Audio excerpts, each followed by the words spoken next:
안녕하세요. 굿모닝 파파로 인사드리는 김형우입니다. 오늘은 우리가 야고보서를 묵상하는 첫날입니다. 우리가 야고보서를 묵상할 때 바르게 이해해야 하는 것은 바로 믿음과 행함의 관계입니다. 우리는 종종 야고보서에서 강조하고 있는 실천과 행함에 대해서 오해하곤 합니다. 우리가 많이 듣고 읽었던 신약의 여러 기록들, 특히 바울 서신에서는 우리의 삶에서 행함이 아닌 믿음을 강조하고 있기 때문입니다. 바울의 경우 믿음과 행함을 말하며 우리의 믿음이 중요하다는 것을 말하고, 야고보서의 경우 믿음과 행함을 말하며 행함과 실천의 중요성을 말하기 때문에 이 주장이 서로 충돌하는 것처럼 여겨지기 때문입니다.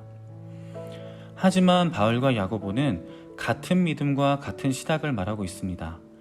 바울이 말하는 믿음과 행함은 죄인된 우리가 하나님의 은혜로 구원받은 사건에 있어서 율법적 행위, 율법적 행함이 우리를 구원하는 것이 아니라 그리스도를 향한 믿음, 하나님의 전적인 은혜가 구원의 근거가 됨을 말하는 것입니다.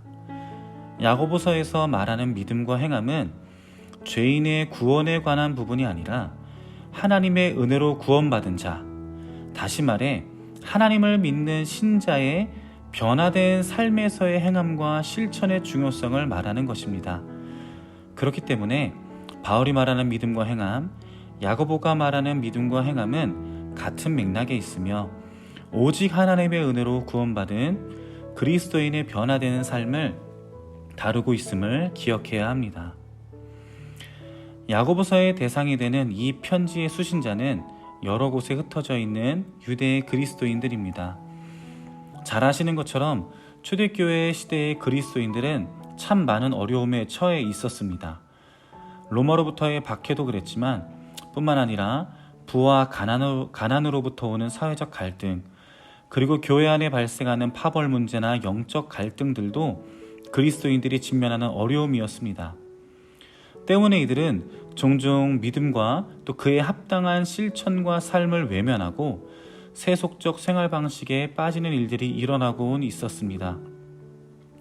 이와 같이 예수 그리스도를 구주로 믿는 믿음을 가지고 있지만 일상의 현장에서는 여전히 세속적 생활 방식을 가지고 있는 모습을 야고보서 1장 8절에서는 두 마음을 품어 모든 일에 정함이 없는 자로다 라고 말하고 있습니다.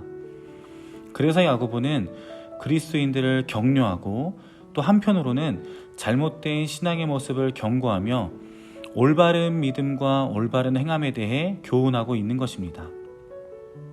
이러한 배경과 맥락 안에서 오늘 함께 묵상하는 야고보서 1장 중 21절부터 25절까지의 말씀을 읽어보도록 하겠습니다. 그러므로 모든 더러운 것과 넘치는 악을 내버리고 너희 영혼을 능히 구원할 바 마음에 심어진 말씀을 온유함으로 받으라. 너희는 말씀을 행하는 자가 되고 듣기만 하여 자신을 속이는 자가 되지 말라. 누구든지 말씀을 듣고 행하지 아니하면 그는 거울로 자기의 생긴 얼굴을 보는 사람과 같아서 제 자신을 보고 가서 그 모습이 어떠했는지를 곧 잊어버리거니와 자유롭게 하는 온전한 율법을 들여다보고 있는 자는 듣고 잊어버리는 자가 아니요 실천하는 자니 이 사람은 그 행하는 일에 복을 받으리라.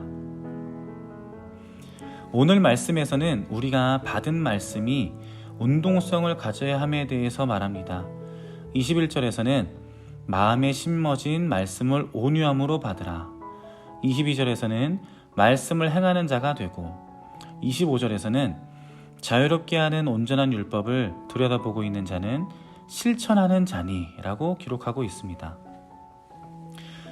이처럼 우리가 마음으로 받고 행하고 실천해야 하는 말씀은 무엇인가요? 성경에 기록된 것처럼 예수 그리스도를 통해 주어지는 하나님의 크신 은혜입니다. 우리가 말하는 복음입니다. 야고보서에서는 이 복음이 멈춰있지 않고 흘러가고 운동성 있게 드러나고 전해져야 함을 말하고 있는 것입니다. 우리를 죄로부터 자유롭게 하는 하나님의 은혜가 그리스도를 믿는 한 사람에게 머물고 있다면 그것은 그저 한 개인의 구원을 위한 것에 그칠 것이며 어쩌면 하나님의 은혜와 복음이 나만을 위한 것처럼 여기며 복음을 사유화하는 오류에 빠지는 것일지도 모릅니다. 야고보서의 배경이 그랬던 것처럼 우리가 살아가는 현대 사회에도 부와 가난의 문제, 고아와 과부, 소외된 자, 각각의 이념으로 인해 발생하는 파벌 갈등과 같은 일들이 여전히 존재합니다. 아마 그 이유는 우리에게 주어진 복을 자신만을 위한 소유물로 여기는 이기심 때문일 것입니다. 이러한 세상을 살아가는 우리들에게 주어지는 사명은 복음을 나만을 위한 개인의 것으로 여기지 않고 모두의 것으로 여기며 말씀을 마음으로 받고 행하고 실천하는 것이리라 생각합니다. 다시 말해 하나님의 은혜를 받은 우리 그리스도인들에게 주어지는 사명은 바로 말씀을 행하고 실천하여 하나님의 은혜를 일상에서 드러내야 한다는 것입니다. 하나님의 은혜는 우리 모두에게 이미 넘치도록 주어졌습니다. 그리고 우리는 날마다 그 풍성한 은혜 안에서 살아갑니다. 은혜가 한없이 채워진다라는 것은 그것을 기꺼이 값없이 나누고 전할 수 있다고도 해석할 수 있을 것입니다. 오늘 하루도 우리에게 주어진 일상에서 한없이 주어지는 하나님의 말씀을 누리며 우리가 서 있는 일상의 현장, 우리가 마주하는 이웃과 영혼들에게 기꺼이 복음을 실천하며 은혜를 나누는 하루가 되시기를 진심으로 축복하며 응원합니다.